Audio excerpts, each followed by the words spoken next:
නිදුක් නිරෝගී දවසක් වේවා හැමෝම ආදරෙන් පිළිගන්නවා නිරායස YouTube channel එකට. අද මම ඔයාලට කියලා දෙන්න හදන්නේ ඊටාම අඩු වියදමකින් ගෙදරදී හදාගන්න පුළුවන් කරියක් ගැන. එළවලු නැති වුණාට ඔයාලට මේක ලේසියෙන්ම හදාගන්න පුළුවන්. අනිත් එක තමයි එළවලු වලින් ගන්නවට වඩා වැඩි පෝෂණයක් මේ කරියක හදාගෙන ඔයාලට ගන්න පුළුවන්. හොඳට සෝදලා ලුණු වතුරේ පොඩ්ඩක් වෙලා දාලා තිබ්බ මුරුංගා කොළ මෙන්න මේ විදිහට සූරලා අයින් කර ගන්න ඕනේ.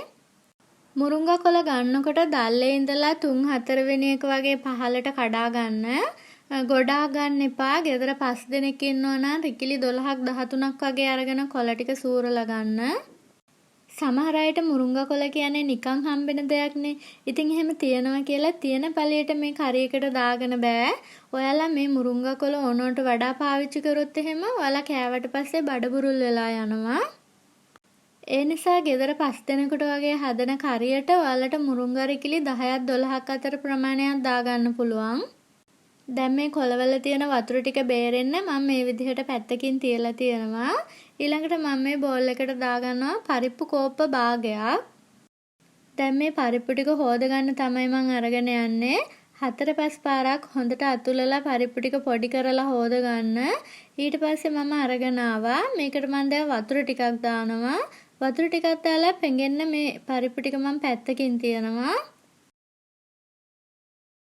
මේකට මම මිරිස් කුඩු එකතු කරගන්න නැති නිසා අමු මිරිස් කරල් 4ක් දෙකට පල්ලා අරගෙන තියෙනවා.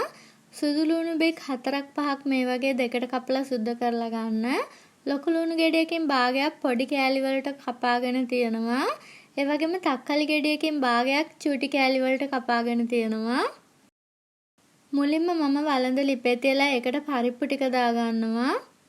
පරිප්පු එකේ වතුර තියෙන ප්‍රමාණය බලන්න. පරිප්පු ටික වැහෙන්න චුට්ටක් වගේ උඩට තියෙන්නේ වතුර. ඉතින් මේ පරිප්පු වලට වතුර ගොඩාක් දාගෙන තැම්බුත් එහෙම පරිප්පු හොද දිය රහ වෙනවා. ඒ නිසා වතුර තියාගන්නකොට ගානකට තියාගන්න. ඊළඟට මම කපාගත්තු තක්කාලි සුදු ලුණු අමු මිරිස් ලුණු ඔක්කොම දානවා. දාලා මේකට ලුණු ටිකක් එකතු කරගන්නවා. ලුණු තේ හැඳි භාගයක් විතර දැනට දාලා පස්සේ ලුණු මදි නම් එකතු කරගන්න. කහගොඩු තේ හැඳි භාගයක් විතරක් දාලා හොඳට කලවම් කරගන්නවා.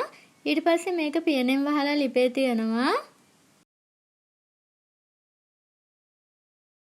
ගින්දර සාමාන්‍ය ගින්දරේ තියාගන්න. පරිප්පු කියන්නේ විනාඩි 3-4ක් ඇතුළත මේ විදිහට වතුර නටන්න ගන්නවා. පරිප්පු ටික සාමාන්‍ය ගානට තැම්බීගෙන එනකොට උඩින් අපි අර වතුර බේරෙන්න තිබ්බ මුරුංගා කොළ ටික දාගන්න ඕනේ. දැන් මේක පියනෙන් වහන්න එපා. මේ විදිහට හැන්දෙන් කලවම් කරන්න. විනාඩි 2කින් විතර මේකේ තියෙන වතුර ටික ඔක්කොම හිඳෙනවා. මම දැන් පොල් මිටි කිරි අඬු කෝප්පෙන් එකක් විතර එකතු කරගන්නවා. ඒ කියන්නේ මිලිලීටර් 250ක් විතර. ඔයාලට මිලිලීටර් 350ක් වගේ වෙනකන් එකතු කරගන්න පුළුවන්. එතකොට මේකේ හොදි පොඩ්ඩක් වැඩියෙන් ගන්න පුළුවන්. ඊට පස්සේ මේක හොඳට කලවම් කරන්න ඕනේ. කිරි ටික නටනකන් හැඳි ගාමින් තියාගන්න. ලුණු බලලා ලුණු මදි නම් දාගන්න. මගේ එකට ලුණු ටිකක් මදි. මම දැන් ලුණු ටිකක් එකතු කරගන්නවා.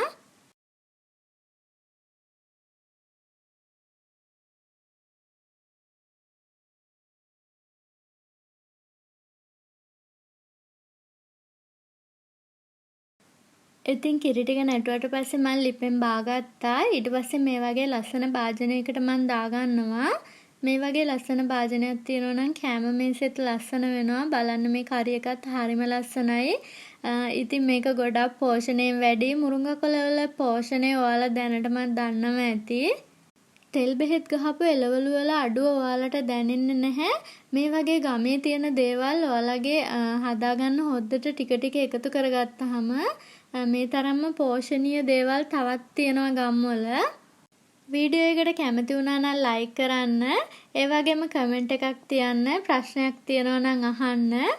මගේ කැමතිම දේ තමයි දවසේ ඔයාලගේ දාලා තියෙන කමෙන්ට් වලට උත්තර දෙන එක. ඉතින් හරිම ආදරණීය කමෙන්ට් හම්බ වෙනවා. ඔයාලා හැමෝටම ස්තුතියි. තවත් වටිනා වීඩියෝ එකකින් හමු වෙමු. ඔයාටත් ඔයාගේ පවුලේ හැමෝටමත් නිදුක් නිරෝගී ජීවිතයක් සහ දීර්ඝායුෂ වේවා කියලා ප්‍රාර්ථනා කරනවා.